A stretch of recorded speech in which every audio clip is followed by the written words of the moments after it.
Hola a todos. Hoy tendremos una nueva clase de práctica. Hi everybody. Today we will have another practice lesson. Otra clase de práctica. Another practice lesson. En esta clase de práctica vamos a rever algunos conceptos que ya hemos aprendido. In this practice lesson, let's review some concepts, some topics we have already learned. Like how much and how many, when and how we use each one, okay? So, how much in Spanish is cuánto, how many would be cuántos, with S at the end, okay? So, let's ask, for example, how much money do you have? ¿Cómo decimos eso en español? How do we say that in Spanish? How much money do you have? Abrimos el signo de interrogación. Let's open the question mark. How much money do you have? How much is cuánto? Uncountable, okay? ¿Cuánto dinero for money do you have? Oops, sorry. I'm writing this in English. ¿Cuánto dinero tienes? Okay? ¿Cuánto dinero tienes? Si estuviera hablando con una persona que no conozco, o una persona mayor que yo, o con mi jefe, tendría que usar el lenguaje formal. Entonces, lo trataría de usted. ¿Qué cambiaría aquí? If I were talking to my boss, or to somebody much older than me, or somebody I really do not know, I'm not acquainted with, right? I should use a formal language. So what would we change here? Right? We have to address that person as usted, the formal you. What would change here is we would not put the S. We would just say ¿cuánto dinero tiene? Or ¿cuánto dinero tiene usted? Right? That is a formal way of asking the same question. Bien, hay otro sustantivo para dinero. There is hay otro sinónimo para dinero. There is a synonym for money, right? For dinero. Ese sinónimo es la palabra plata. Plata, que es femenino. Plata means silver, silver. But it is also used to refer to money, right? So I can ask cuánta, because actually plata is feminine, while dinero is masculine. ¿Cuánta plata tiene, or tienes? How much money do you have? So, dinero and plata mean the same thing. Dinero y plata significan lo mismo. The same thing, lo mismo. Pero dinero es más correcto, ¿bien? Los dos están bien, pero dinero es un poco más académico.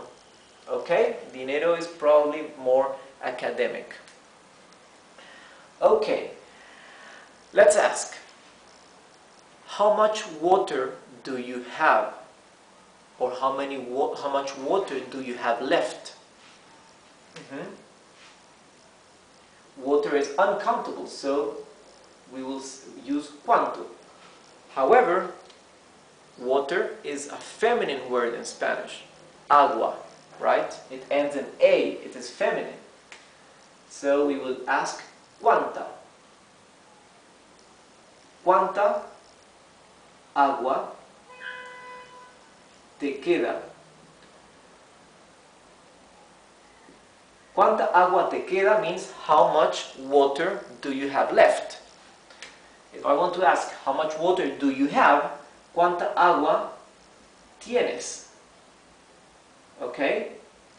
¿Cuánta agua tienes? How much water do you have? ¿Cuánta agua te queda? How much water do you have left?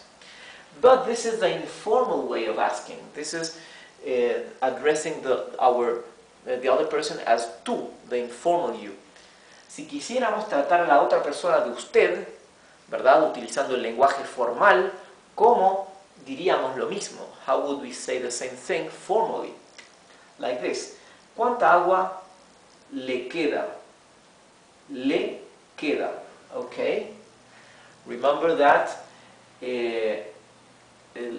for usted we conjugate everything as if it were he or she. Okay? ¿Cuánta agua le queda? Or ¿cuánta agua le queda a usted? Right? Or ¿cuánta agua tiene? ¿Cuánta agua tiene usted? Right? Esta sería la forma de preguntar lo mismo, pero de una manera formal. Ahora preguntemos. Now let's ask. How many candies do you have? How many candies do you have? The word for candies is caramelos. Okay? Let's ask. How many candies do you have and how many candies do you have left? Right?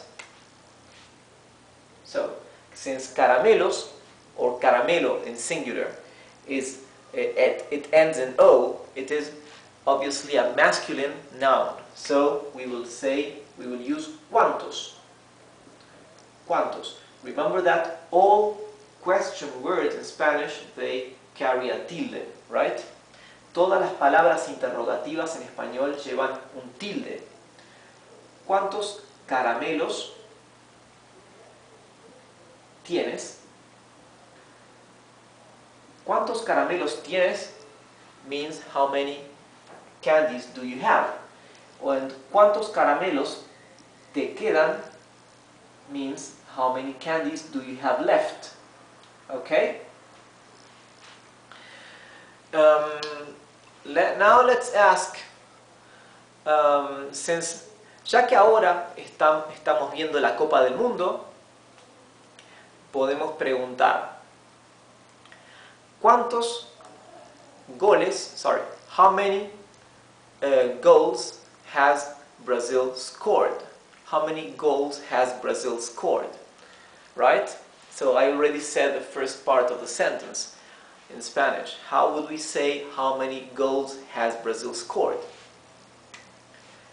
Since goals is countable, we use cuántos.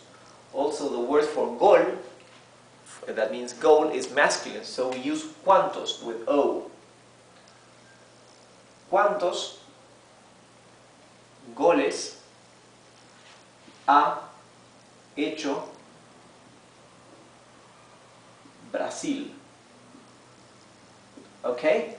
En español decimos hacer goles, right? In Spanish, when we want to say to score goals, we say to make goals, okay? To make goals.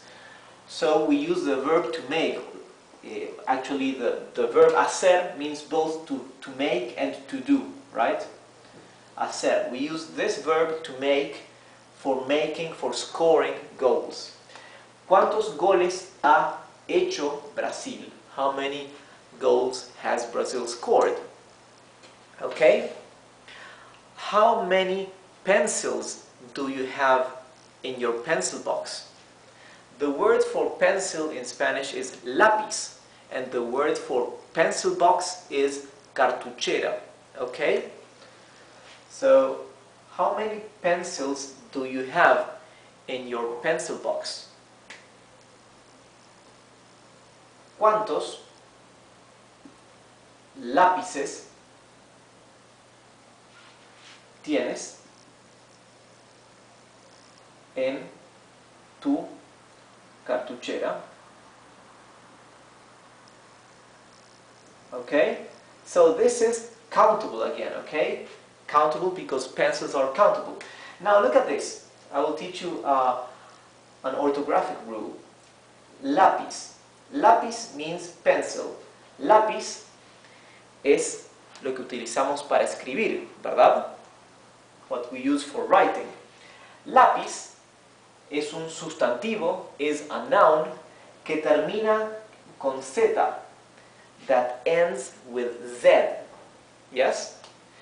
Todos los sustantivos que terminan con Z en el singular, all the nouns that end with Z in the singular, cuando los convertimos al plural, la Z cambia por una C y le agregamos ES. The Z, for converted to the plural, the Z changes for a C and we add ES, okay? So, the plural for lápiz would be lápices.